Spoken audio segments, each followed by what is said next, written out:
Huomioithan, että kompostori on koossa vasta kun kaikki osat on asennettu. Asennuksen jälkeen kompostoria ei voi enää purkaa. Vaihe 1. Kiinnitä pohjaan suotonesteen poistoletku ja hana.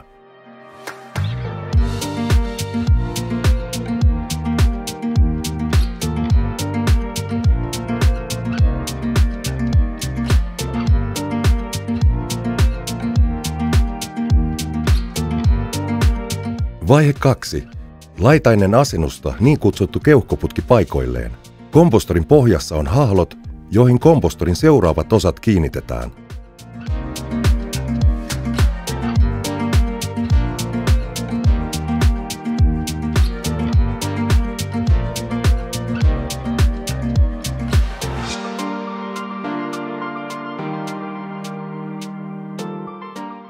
Vaihe 3.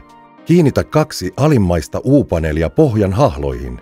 Huomioithan, että pakkauksessa on 4 samanlaista U-paneelia.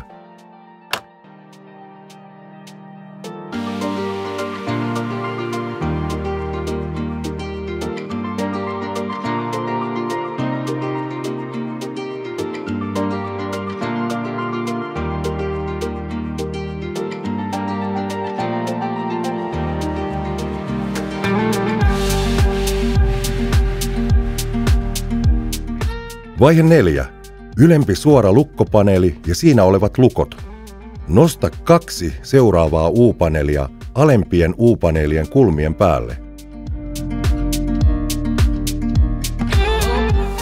Lukitse ylemmät U-paneelit suorilla lukkopaneeleilla ylhäältä alaspäin.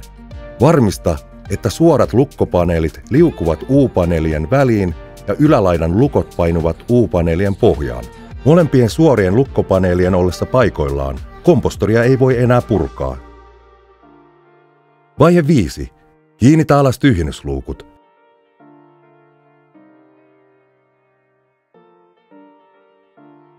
Lisää lämpömittari toiseen tyhjennysluukkuun, jossa on lämpömittarin läpivienti.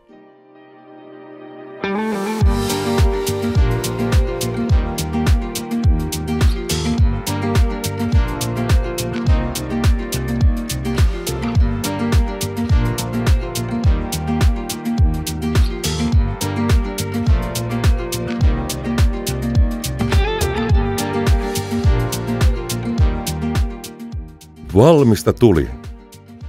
Aerobin lämpökompostori valikoimassa on 200, 400 ja 600 litran kompostorit ja saatavilla olevat värit ovat oliivi, harmaa ja musta.